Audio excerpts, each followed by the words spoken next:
تسنیم بیگم کو لینے آیا تھا۔ میڈم سر کے کچھ کپڑے دے دیں، انہیں ضروری کیس کے سلسلے میں کہیں جانا ہے۔ صبور کی بات پر اس کے ماتھے کے بلوں میں اضافہ ہوا تھا، مگر بنا کچھ کہے چپ چاپ وجدان کے کپڑے لاکر سے تھما دیے تھے۔ پہلے ہی اس گھر میں دل نہیں لگتا تھا، اب تسنیم بیگم بھی جانے والی ہیں، زندگی اب ایک بار پھر سے عذاب ہو جائے گی، یہ سوچتے ہی اس کی آنکھیں نم ہو گئی تھی۔ تسنیم بیگم کو نم آنکھوں سے الوداع کہتے وہ اپنے کمرے میں آ گئی اور سونے لیٹ گئی۔ ماں باپ بہن سے دوری، اور اب یہ سب بہت مشکل تھا، اس کا خوش رہنا۔ جہاں وہ خوش رہنے کی کوشش کرتی وہیں کچھ نہ کچھ ایسا ہو جاتا کہ وہ واپس سے ڈپریشن میں چلی جاتی۔ انہی سوچوں میں گم وہ نیند کی وادی میں اتر گئی تھی۔ ویران جنگل کے بیچوں بیچ اس کی نفرت چاروں طرف پھیل چکی تھی۔ ویران جنگل کے بیچوں بیچ اس کی نفرت چاروں طرف پھیل چکی تھی۔ آج ایک اہم مشن کے سلسلے میں اسے یہاں آنا پڑا تھا۔ وہ پوری تیاری کے ساتھ دشمنوں سے پروار کرنے کے لیے تیار بیٹھا تھا۔ اس کا دھیان سارا اپنے دشمن کی طرف تھا۔ آہستہ سے قدم بڑھاتے وہ آگے ہوا اور سامنے بنے اس کے کاٹیج کو دیکھا تھا۔ اس کے اشارے پر ساری نفرت چاروں طرف پھیلی تھی۔ اس نے آہستہ سے پیچھے مڑ کر دیکھا، جہاں سے ماس میں موجود وہ شخص اسے اشارہ کرتا وہاں سے نکلا تھا، اور اشارہ ملتے ہی وہ کاٹیج ایک زوردار دھماکے کے ساتھ زمین بوس ہوا تھا۔ اور شٹ باس، یہاں اتنا فوراً سے نکلو سب یہاں سے، وجدان کی تیز آواز پر وہ سب چیختے وہاں سے نکلے تھے۔ سر، وہ کنگ اندر ہی ہے، وہ اپنے انجام کو پہنچ گیا ہے، تم لوگ نکلو یہاں سے۔ وجدان کے تیز لہجے پر وہ تیزی سے وہاں سے نکلے تھے۔ وہ گھر میں داخل ہوا تو گھر میں اندھیرے کا راج تھا۔ تسنیم بیگم کی جانب سے گھر میں ایک دم سے سناٹا ہو گیا تھا۔ وہ کمرے میں آیا تو کمرے میں سناٹا تھا، اور وہ گہری نیند میں بستر پر نیند میں گم تھی۔ وہ فریش ہو کر اس کے پاس آ کر لیٹ گیا، جانتا تھا وہ اس سے بدگمان ہو رہی ہے، مگر ابھی صحیح وقت نہیں آیا تھا کہ اسے سب سچ بتایا جائے۔ اس کے چہرے پر بکھرے بالوں کو سنوارتے وہ جھک کر اس کے ماتھے پر اپنے لب رکھ گیا تو وہ وجدان کا لمس محسوس کر کے ریحا نے نیند سے بوجھل آنکھوں کو کھول کر اسے دیکھا تھا۔ اسے جاگتا پاتے وجدان نے آہستہ سے اس کی پلکوں پر اپنے سلگتے لب رکھی۔ اماں بتا رہی تھی بدگمان ہو رہی ہو، مجھ سے شک کر رہی ہو، مجھ سے۔ اس کے یوں ڈائریکٹ کہنے پر وہ شرمندہ ہوتی کروٹ بدل گئی تو وجدان نے مسکراہٹ دباتے اس کے گرد اپنا خسارہ بنایا اور اس کے کندھے پر اپنی تھوڑی ٹکائی تھی۔ چلو ٹھیک ہے، بیویاں تھوڑی شکی ہوتی ہیں، مگر آپ کو کس لیے شک ہوا؟ ہم تو گوڑے گوڑے آپ کی عشق میں ڈوبے ہیں۔ کچھ وقت میں کسی سے عشق نہیں ہوتا، تڑک کر کہتے اس نے وجدان کی گرفت سے نکلنا چاہا تو وہ اپنا خسار مزید سخت کر گیا۔ اگر میں یہ کہوں کہ یہ عشق 2 دن کا نہیں برسوں کا ہے تو اس کی بات پر ریحا نے جھٹکے سے سر اٹھا کے اسے دیکھا تھا۔ فضول بات مت کریں، ہمیں ملے ہوئے کچھ ہفتے ہی ہوئے ہیں، میرا دل رکھنے کے لیے جھوٹ مت بولیں۔ وجدان اس کے سینے پر ہاتھ مارتے وہ غصے سے بولی تو اس کا ہاتھ تھامے اپنے لبوں سے لگا گیا۔ وقت آنے پر سب کچھ بتاؤں گا، بس میرا بھروسہ رکھو۔ اور وہ پرفیوم کی خوشبو سدرا کی تھی۔ رخصتی کے وقت روئی تو اسے چپ کروایا تھا میں نے، ایک بھائی کی طرح۔ وہ اس کے پھولے پھولے گالوں کو چھوتے بولا تو وہ حیا سے اس کی پلکیں لرزی تھیں۔ اور رہی بات اس رشتے کو آگے بڑھانے کی تو ابھی کئی رازوں سے پردہ اٹھانا باقی ہے جو یقیناً تمہارے لیے قابل قبول نہیں ہوں گے۔ جب تک میں ان رازوں سے پردہ نہیں اٹھا دیتا مجھے وقت درکار ہے۔ میری خواہش ہے کہ جب میں تمہارے پاس آؤں تو ہمارے درمیان کوئی غلط فہمی نہ ہو، کوئی اذیت، کوئی تکلیف نہ ہو۔ اس کے چہرے کو تھامے وہ نرمی سے بولا تو ریحا نے ذرا سا سر اٹھا کر اس کے لبوں کو اپنے لبوں سے چھوا تو اس کے عمل سے وجدان چوکا تھا۔ ایک آتش فشاں کو بھڑکا رہی ہو، مجھے آپ کو محسوس کرنا ہے، اس رشتے کو نام دینا ہے۔ وجدان، جو ماضی تھا مجھے اس کے بارے میں جاننا، مجھے نہیں جاننا، مجھے حال میں جینا ہے۔ میں آپ سے محبت کرنے لگی ہوں اور یہ بات مجھے کہنے میں کوئی دقت نہیں ہے۔ اس کے گرد باہوں کا خسار بنائے وہ اس کے کانوں میں رس گھول رہی تھی۔ ایسے کرو گی تو بندہ بشر ہوں، بہک جاؤں گا۔ اس کے کان میں سرگوشی کرتے اس نے ریحا کے کان کی لو کو اپنے لبوں میں دبایا تھا کہ ایک سسکی سی اس کے منہ سے نکلی تھی۔ وجدان نے غور سے اس کی آنکھوں میں دیکھا تھا جہاں صرف اور صرف اس کا عکس نمایاں تھا۔ یہ کاغذات کیسے ہیں؟ طلاق کے کاغذات ہیں، میں اس رشتے کو ختم کرنا چاہتا ہوں۔ آپ پاگل ہو گئے ہیں، پہلے کم عمری میں نکاح اور اب طلاق، کیوں ہماری بیٹی کی زندگی برباد کر رہے ہیں؟ برباد نہیں، آباد کر رہا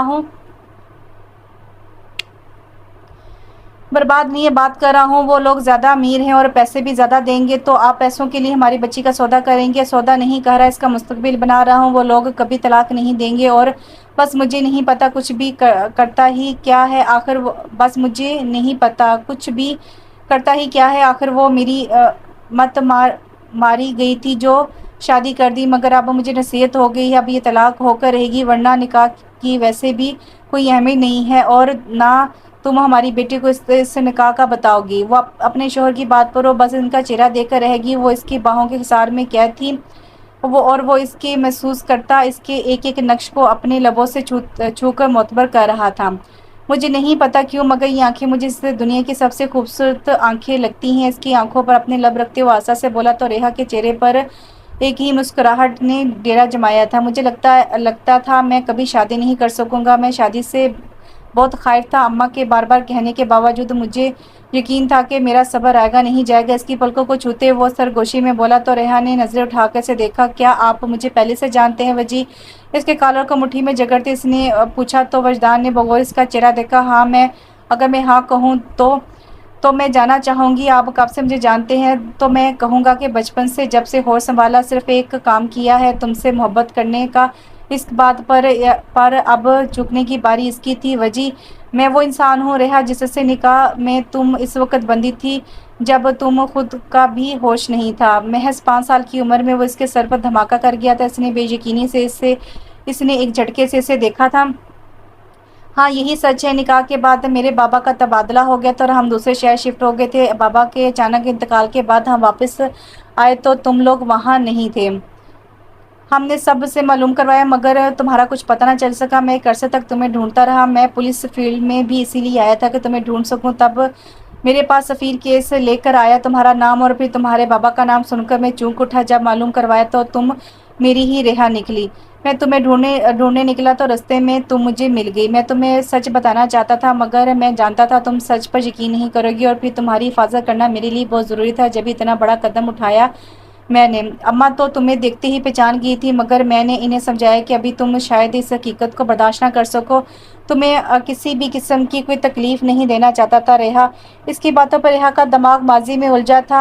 اسے اب سمجھ آیا تھا کہ کیوں اس کے بابا بار بار اس کی شادی کے لیے زور دیتے تھے، کیوں بچپن میں ہی اس کے رشتے ہو کر ٹوٹ جاتے تھے۔ وہ اس کے لیے امیر سے امیر لڑکے ڈھونڈتے تھے اور اس بات سے اس نے اکثر اپنی ماں کو پریشان دیکھا تھا۔ اسے اب سب کچھ سمجھ آ رہا تھا تو دل کیا چیخے وہ اس کا نکاح کر کے دوبارہ نکاح کرنا چاہتے تھے۔ اگر وہ اغوا نہ ہوتی تو اس کی سفیر سے شادی ہو جاتی تو وہ زنا جیسے عمل کی مکتب ہوتی، وہ ایک گناہ بھری زندگی گزارتی۔ یہ سوچ آتے ہی اس کے روح کنڈے کھڑے ہوئے تھے اور وہ وجدان کے سینے سے لگتے پھوٹ پھوٹ کر رو دی تھی۔ چپ جان، اس لیے نہیں بتایا کہ تم یوں رو کر خود کو تکلیف دو گی، اس لیے بتایا ہے کہ یہ نیا رشتہ شروع کرنے سے پہلے ہمارے درمیان کوئی جھوٹ نہ ہو، ہمارے درمیان کوئی راز نہ ہو۔ اس کی گردن میں جھکتے وہ سرگوشی کرتا، اس کی بیوٹی بون کو لبوں سے چھوتا پیچھے ہٹا تو اس نے نم آنکھوں سے وجدان کو دیکھا اور آہستہ سے اپنے لب اس کے لبوں پر رکھ کر خود کو اس کے رحم و کرم پر چھوڑ دیا تھا۔ وجدان کے لیے یہ بہت بڑا جھٹکا تھا۔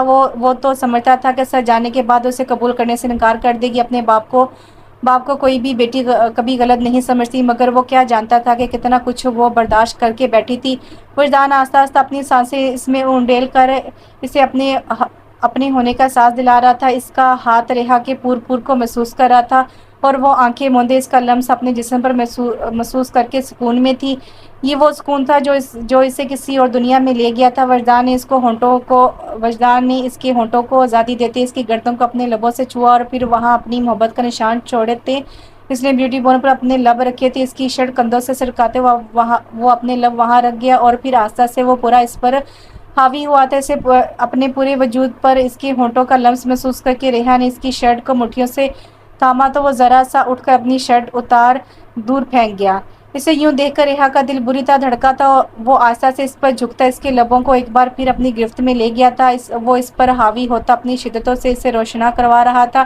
وہ آنکھیں بند کیے بس اسے محسوس کر رہی تھی اور رفتہ رفتہ اس کی روح میں تحلیل ہوتا جا رہا تھا۔ ریحا نے ذرا سی آنکھیں کھول کر خود پر جھکے شخص کو دیکھا تھا جو اپنی محبت کی بارش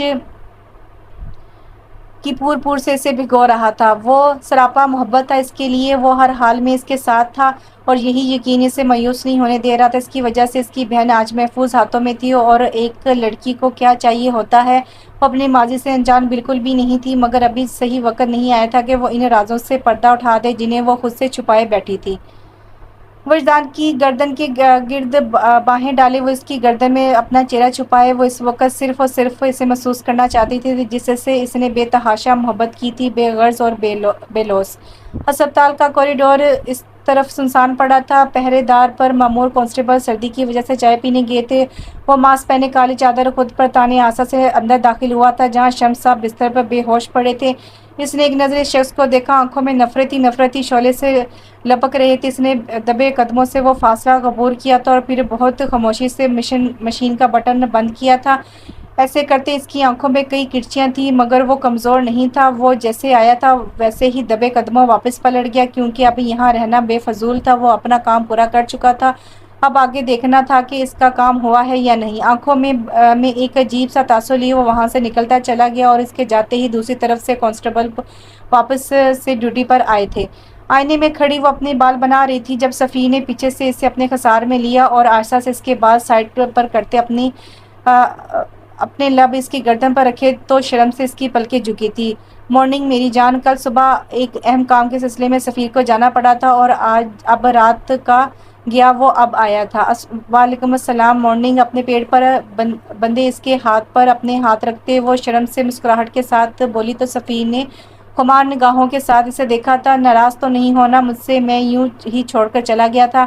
اس کے کان پر لب رکھتے وہ اس سے پوچھ رہا تھا جو اس کے لمس سے خود میں سمیٹی جا رہی تھی۔ میں بھلا کیوں آپ سے ناراض ہوں گی، یہ تو آپ کا کام ہے نا، اور مجھے سمجھنا ہوگا۔ اس کی بات پر صفی نے اس کی پچھلی گردن پر اپنے لب رکھے اور پھر آہستہ سے اپنی جیب سے ایک لاکٹ نکال کر اس کی سراہی دار گردن کی زینت بنایا تھا۔ اتنا خوبصورت لاکٹ دیکھ کر اس کی آنکھیں نم ہوئی تھی۔ سفیر، یہ منہ دکھائی ہے جو میں پہلے ہی دے دیتا اگر مجھے جانا ہوتا، مگر اب بھی دیر نہیں ہوئی ہے۔ یہ میری طرف سے میری بیوی کو ایک خوبصورت تحفہ۔ اس کا رخ اپنی طرف کرتے صفی نے اس کے ماتھے پر لب رکھے اور وہ سدرا نے آہستہ سے اپنی آنکھیں موند لی تھی۔ صفی نے جھک کر ان بند آنکھوں کو اپنے لبوں سے چھوا اور ایسے ہی گال پر لب رکھتے وہ آہستہ سے اس کے لبوں کو اپنی گرفت میں لیتے اس کی سانسوں کو پینے لگا۔ سدرا نے گھبرا کر اس کی شرٹ کو مٹھی میں دبوچا تو وہ اسے کمر سے پکڑتا ڈریسنگ پر بٹھا گیا۔ وہ مدہوش سا اس پر جھکا تھا، وہ مزاحمت بھی نہیں کر پا رہی تھی کیونکہ وہ بری طرح اسے اپنی گرفت میں لے چکا تھا۔ سفیر، باہر امی، اسے باہوں میں بھرے وہ بیڈ کی جانب بڑھا تو سدرا نے بل کھلا کر اسے ہوش دلانے کی کوشش کی۔ امی کو پتہ ہے بیٹا ایک دن بعد گھر آیا ہے، بہو آج فارغ نہیں ملے گی۔ اتنا کہتے ہوئے اسے بیڈ پر لٹا کر خود اس پر حاوی ہوا تھا۔ اپنی شرٹ اتار کر دور پھینکتے ہوئے اس پر حاوی ہوا اور اسی لمحوں میں پوری دنیا بھلا گیا۔ وہ آنکھیں بند کیے اسے محسوس کر رہی تھی۔ جان تو تب نکلی جب قمیص کی زپ کھلتی محسوس ہوئی۔ سفیر، خاموش، بہت تھک گیا ہوں، آج یہ تھکن اتارنے دو۔ اس کی اشارہ کو لبوں سے چھوتے وہ آہستہ سے اس کی شرٹ نیچے سرکا گیا۔ سدرا نے خود کو اس کے رحم و کرم پر چھوڑ دیا تھا۔ آج وہ اپنے مقصد کے ایک قدم اور نزدیک پہنچ گیا تھا۔ محض کچھ وقت بچا تھا اور اس کا بدلہ پورا ہو جاتا۔ جس مقصد کے لیے وہ کنگ بنا تھا وہ مقصد پورا ہو جاتا۔ وہ خوش تھا، آج بے حد خوش تھا۔ آج سے پہلے اتنی خوشی کبھی نہیں ہوئی تھی۔ ماجبی نے اس کے کھلے چہرے کو دیکھ کر آنکھوں ہی آنکھوں میں اس کی نظر اتاری تھی۔ میں تمہیں ہمیشہ یوں ہی خوش دیکھنا چاہتی ہوں۔ ماجبین کی بات پر وہ مسکرایا تھا۔ اور میں چاہتا ہوں کہ تم خوش رہو، تم نے میرا بہت ساتھ دیا ہے ماں، مگر اب وقت آ گیا ہے اپنے دشمنوں کو سبق سکھانے کا۔ گناہگاروں کو اس کی گناہ کی سزا مل کر رہے گی، پھر چاہے کچھ بھی ہو جائے میں اپنا بدلہ لے کر رہوں گا۔ پھر کوئی ہمت نہیں کرے گا میرے آگے آنے کی، میرا مقابلہ کرنے کی، مجھ سے چالاکی کرنے کی۔ اس کی بات پر مہاجبی نے مسکرا کر اس کے آگے گلاس رکھا اور خود اس کے پہلو میں دراز ہوئی تھی۔ کنگ نے اسے آہستہ سے کمر سے پکڑ کر اپنے نزدیک کیا تھا۔ اس سفر میں تم نے میرا بہت ساتھ دیا ہے، میں خوش قسمت ہوں جو تم مجھے ملی ہو۔ وہ کبھی اس طرح نہیں کرتا تھا، آج ضرور کچھ ایسا ہوا تھا، وہ ایسا کر رہا تھا۔ تمہیں خوش دیکھ کر میرے دن بھر کی تھکن اتر گئی۔ کنگ، میری دعا ہے تم اپنے مقصد میں کامیاب ہو جاؤ، پھر ہم دونوں یہاں سے بہت دور چلے جائیں گے جہاں کوئی ہمیں نہیں جانتا ہوگا۔ اس کی شرٹ کے بٹن سے کھیلتے وہ آنے والے دنوں کا سوچ رہی تھی۔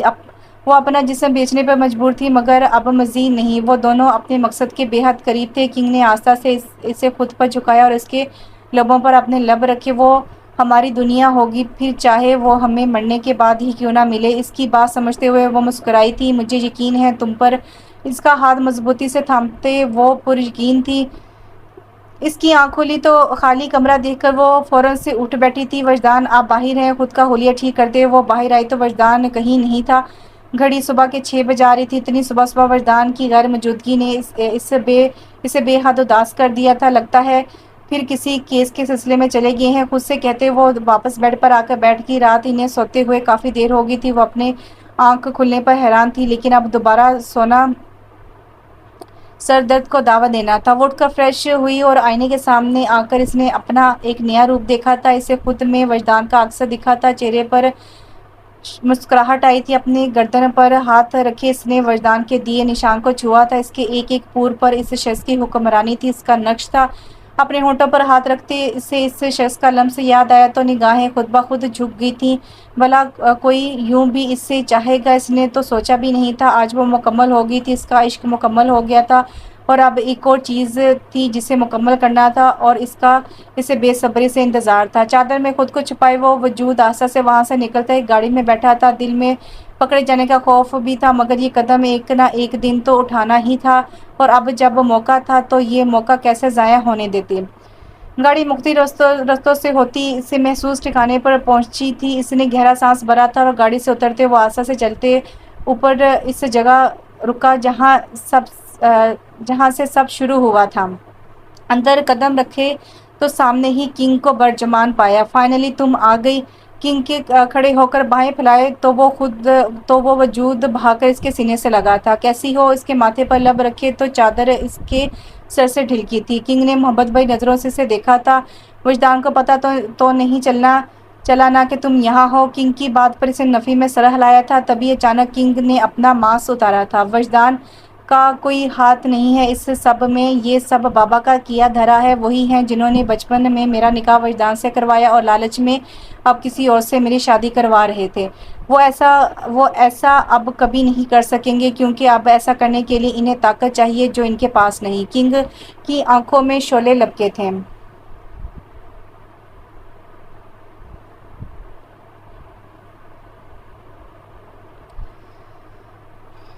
مجھے خوشی ہے ریحا، تم نے سچ جان کر میرا ساتھ دیا۔ تمہاری وجہ سے میں اپنی منزل کے بہت قریب پہنچ گیا ہوں۔ صرف میری بیوی کی وجہ سے مجھے کریڈٹ نہیں دو گے صبور؟ صرف میری بیوی کی وجہ سے مجھے کریڈٹ نہیں دو گے صبور؟ وجدان کی آواز پر وہ دونوں بری طرح چکے تھے۔ ریحا کے چہرے پر ہوائیاں اڑی تھیں۔ وہیں پہ جان کر کنگ کوئی اور نہیں صبور ہی ہے۔ وجدان کو جھٹکا لگا تھا، مگر یہ وقت جذباتی ہونے کا نہیں تھا۔ صبور نے اس کے بڑھتے قدم دیکھے تو ریحا کو بے ساختہ اپنے پیچھے کیا تھا۔ بے فکر ہو، اسے کچھ نہیں کہوں گا کیونکہ اس سے دل کا رشتہ ہے، مگر تم اتنا بڑا سچ مجھ سے چھپا کر میرے ہی انڈر کام کرتے رہے اور مجھے پتہ ہی نہیں چل سکا۔ میں واقعی ایک بیوقوف مرد ہوں جو جذبوں اور رشتوں پر یقین رکھتا ہے۔ وجدان کی بات پر اس کا دل کٹا تھا۔ وہ اسے سچ نہیں بتا سکتی تھی اور جھوٹ وہ نہ چاہتے ہوئے بھی اس سے بول گئی تھی، ایسا سوچ جس کی کوئی معافی نہیں تھی۔ ریحا کا اس سب میں کوئی ہاتھ نہیں ہے وجدان، جانتا ہوں، مگر میں آج صرف سچ سننا چاہتا ہوں صبور، اس کنگ کا سچ جو وہ آج تک اس دنیا سے چھپاتا آیا ہے۔ وجدان کی بات پر اس نے گہری سانس بھر کر اپنے پیچھے چھپی ریحا کو دیکھا تھا۔ وہ اپنی وجہ سے اپنی بہن کا گھر برباد نہیں ہونے دے سکتا تھا، ایسا تو وہ مر کر بھی نہیں کر سکتا تھا۔ ریحا نے اسے اشارے سے منع کرنا چاہا، مگر وہ اس کے ہاتھ پر ہاتھ رکھتے اسے اپنے ہونے کا یقین دلاتا سر ہلا گیا۔ آ جاؤ، یہاں بات کرنا ٹھیک نہیں ہے۔ وجدان کو اشارہ کرتا وہ ریحا کا ہاتھ تھامے آگے بڑھا تو وہ آہستہ سے اس کے پیچھے بڑھا تھا۔ اس کوٹھے میں ماں جبین کو وہ ملا تھا، 11 سال کا صبور، جس کو کوئی اسے اپنا نہیں مانتا تھا۔ اپنی ماں کو دوسروں کی راتیں رنگین کرتا دیکھ کر اس کا کلیجہ چھلنی ہوتا تھا، اور وہ آدمی روز آ کر اس کی ماں کو رلاتا تھا۔ وہ چھوٹا بچہ ڈر کر ماں جبین کے پاس جا کر چھپ جاتا اور وہ خود ظلم کے شکار اسے خود میں چھپا لیتی۔ نہ جانے کب تک یہی سب چلتا رہا۔ اس کی ماں ایک بار پھر امید سے ہوگی۔ اس آدمی نے ایک طوفان بدتمیزی برپا کر دیا تھا، اور جب بیٹی کی پیدائش ہوئی تو ایک رات وہ چپکے سے آ کر اس بچی کو لے گیا۔ اس کی ماں نے رو رو کر برا حال کر لیا۔ اس کا باپ ایک اچھا آدمی نہیں تھا۔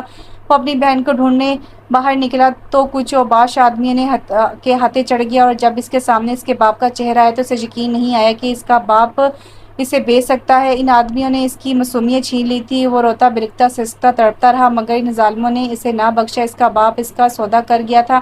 وہ نہ جانے کتنے دنوں تک نہ جانے کتنے لوگوں کا نشانہ بنتا رہا۔ اس کی رہ کر اپنی ماں کی فکر ستا رہی تھی۔ وہ پہلے ہی بیٹی کے غم میں مبتلا تھی۔ اس کی گمشدگی نے اس کی ماں کا کیا کیا ہوگا۔ وہ سوچوں میں گم تھا۔ اسے یہاں آئے مہینے ہونے کو آیا تھا، تب اسے پتہ چلا کہ اس کا باپ اس کی بہن کا سودا کرنے آیا تھا، مگر وہ بچی بہت چھوٹی تھی، اس لیے وہ اس میں کامیاب نہیں ہوا۔ یہ سن کر اس کی نسیں پھولنے لگی تھی، دماغ پھٹ رہا تھا، اسے کیسے بھی کر کے اپنے باپ کا پتہ کرنا تھا۔ 1 سال 2 سال وہ یوں ہی در بدر بھٹکتا رہا، کبھی کسی کے بستر پر تو کبھی فٹ پاتھ پر بھیک مانگتا۔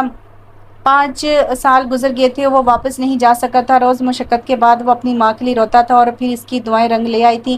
وہ وہاں سے بھاگنے میں کامیاب ہوا تو اپنے باپ کو ڈھونڈا تھا، جو ہمیشہ کی طرح جوئے کے اڈے پر تھا، اور اس کی بہن کا نکاح ہو چکا تھا۔ وہ اپنی ماں کے پاس جانا چاہتا تھا، بہت مشکل سے بچتے بچاتے وہ کوٹھے پر پہنچا تو اسے ماں جبین نے ایک کمرے میں بند کر دیا۔ وہ رو رہا تھا اپنی ماں کے لیے۔ تب اس پر یہ ہولناک انکشاف ہوا کہ اس کی ماں اس کے پیچھے گئی تھی، اور کچھ لوگوں نے اسے اغوا کر لیا، اور پھر کچھ وقت بعد اس کی کٹی پھٹی لاش ملی تھی، جس کو اجتماعی زیادتی کا نشانہ بنایا گیا تھا۔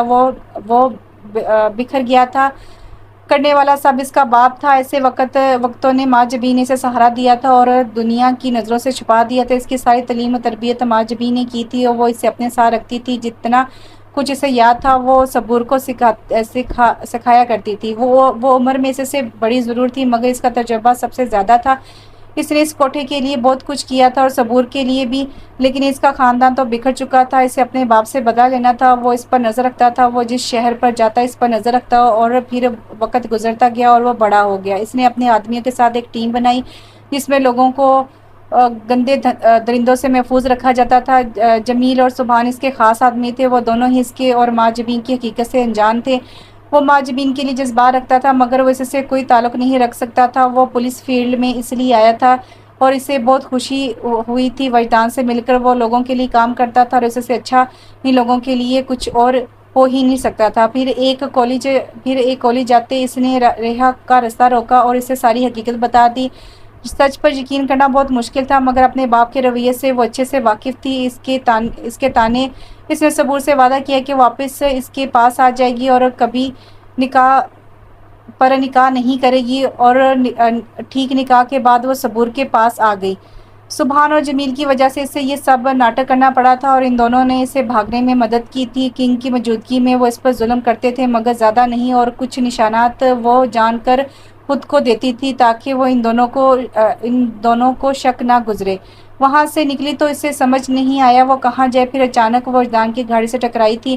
وہ حد سے زیادہ خوفزدہ ہو چکی تھی۔ وجدان اسے اپنے ساتھ لے آیا، اور جب اس نے وہاں صبور کو دیکھا تو اس کی جان میں جان آئی تھی۔ دوبارہ سے نکاح کرنے کا مشورہ بھی صبور کا تھا، کیونکہ اس کے نزدیک بچپن کا نکاح نہیں ہوتا۔ وہ وجدان کے ساتھ مل کر دشمنوں کو دھول چٹا رہا تھا۔ وجدان کو اس بات کا علم تھا کہ کنگ برا نہیں ہے، بلکہ وہ ہر قدم پر اس کی مدد ہی کرتا تھا۔ وہ اپنے باپ کو سبق سکھانا چاہتا تھا۔ اسے لگتا تھا کہ ریحا کے اغوا ہونے سے اس کا باپ کچھ نہ کچھ سبق ضرور حاصل کرے گا، مگر انتہا تب ہوئی جب اس نے سدرا کا سودا کرنا چاہا۔ وہ ایک لالچی آدمی تھا، اور وقت کے ساتھ ساتھ اس کی لالچ بڑھتی جا رہی تھی۔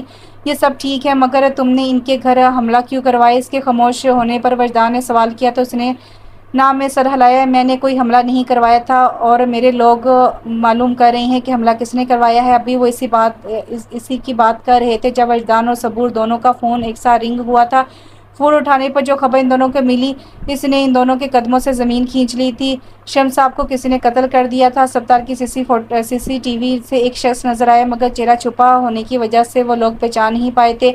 ریحا اور سدرا اتنے وقت بعد مل کر خوب روئی تھی، اور اب بھی وہ اپنے گھر کی بجائے سفیر کے گھر پر موجود تھی۔ صبور نے پریشانی سے اسے دیکھا تھا۔ اگر ان کا قتل کسی اور نے کیا ہے تو کون ہے وہ؟ تو وہ کیا کوئی اور دشمن ہے؟ صبور کی بات پر وہ چونکا تھا۔ کیا لگتا ہے صبور کون ہو سکتا ہے جس کی ان سے دشمنی ہو؟ ان کی ہر ایک سے دشمنی تھی۔ وہ میرا باپ تھا، میں اسے سزا دینا چاہتا تھا، مگر مارنا ہرگز نہیں چاہتا تھا، نہ میرا کوئی ایسا ارادہ تھا۔ وہ جو کوئی بھی ہے، اس نے اتنا بڑا قدم ایسے تو نہیں اٹھایا ہے۔ صبور، ماں جبین سے تمہارا کیا رشتہ ہے؟ اس کی بات پر صبور چونکا تھا۔ وہ کیا بتاتا کتنے سال سے گناہ کی ایک دلدل میں پھنسا ہوا ہے، جس سے چاہ کر بھی وہ باہر نہیں آ سکتے۔ صورت کے اس پر کئی احسان ہیں، وہ میری یہ غلطی ہے جو میرے گناہوں کو بڑھا گئی ہے۔ اس نے جتنی مدد کی اس کا شکر گزار ہوں، مگر کچھ ایسا ہے جو وہ چھپاتی ہے اور کوئی اس سے واقف نہیں۔ وہ اپنی بات ابھی مکمل بھی نہیں کر پایا تھا جب ایک خبر نے ان دونوں کو ساکت کیا تھا۔ ماں جبین بائی نے خودکشی کر لی ہے۔ باس وجدان کا اہلکار آ کر اسے بول رہا تھا اور وہ دونوں بے یقینی سے اسے دیکھ رہے تھے۔ وہ دونوں فوراً سے وہاں پہنچے تھے۔ تب صبور کے ہاتھ ایک خط لگا تھا جو کنگ کے نام تھا۔ کنگ، میں جانتی ہوں سچ جاننے کے بعد تم مجھ سے نفرت کرو گے، مگر میں اب بہت تھک گئی ہوں سچائی کو چھپا چھپا کر۔ تمہاری ماں کے مرنے کے پیچھے صرف تمہارا باپ ہی ذمہ دار نہیں تھا، بلکہ میں اس سب میں برابر کی شریک رہی تھی۔ مجھے اس سے محبت ہو گئی تھی اور ہم دونوں نے مل کر وہ سب کیا تھا، اور ہمارا کام آسان تھا، مگر مجھے اس کی اصلیت معلوم ہوگی۔ وہ میرا سودا کرنے لگا تھا، میں دوسرے بڑے آدمیوں کے ساتھ وقت گزارتی اور وہ مجھے ایک ڈھیلا نہیں دیتا، اور میں اس کی محبت میں ہر چیز کرنے کو تیار تھی۔ میں نے تمہاری ماں کو رستے سے ہٹا دیا، اور جب شمس کی بکواس بڑھنے لگی تو میں نے اسے بھی ہمیشہ کے لیے کومے میں بھیج دیا، مگر مجھے شک تھا وہ ضرور ناٹک کر رہا ہے، اس لیے میں نے اسے ختم کر دیا۔ میں تھک گئی ہوں اپنی زندگی سے، اس لیے ہمیشہ کے لیے اس دنیا کو چھوڑ کر جا رہی ہوں۔ یہ خط اس کے باقی سوالوں کا جواب تھا۔ حقیقت تلخ تھی، مگر وہ صبر کر گیا تھا۔ اب انہیں پیچھے مڑ کر نہیں دیکھنا تھا۔ وقت تیزی سے گزر رہا تھا جو ان کے زخموں کو ختم کر دے گا۔ سدرا اور سفیر اپنے گھر میں خوش تھے اور ان کے 2 بچے تھے۔ سفیر کا تبادلہ ہو گیا تھا اور اب وہ لاہور شفٹ ہو گیا تھا۔ وہ کب سے کھڑکی میں کھڑی ماضی کو سوچ رہی تھی۔ ان کا ہنستا بستا گھر سب ختم ہو گیا تھا۔ اللہ نے اسے ایک نیا گھر دیا تھا، اور وجدان اور ان کے بچے زوہا اور سوہم اس کی کل کائنات تھے۔ وہ اپنی سوچوں میں تھی جب وجدان نے پیچھے سے اسے اپنے خسار میں قید کیا تھا اور اس کے بال سائڈ کرتے اس کے کندھے پر اپنے لب رکھے تھے۔ کن سوچوں میں گم ہو جان، آپ کب آئے؟ جب آپ سوچوں میں گم تھی تب اس کی کنپٹی پر لب رکھتے وہ بولا تو ریحا ہولے سے مسکراتے اس کی طرف رخ کر گئی۔ بہت مس کیا میں نے آج آپ کو پورا دن۔ زوہا تو سدرا کے پاس ہی رک گئی ہیں۔ آج اس کے گلے میں باہیں ڈالتے وہ منہ بسور کر بولی تو مسکراتے اس نے آستہ سے ان لبوں کو اپنے لبوں سے چھوا تھا۔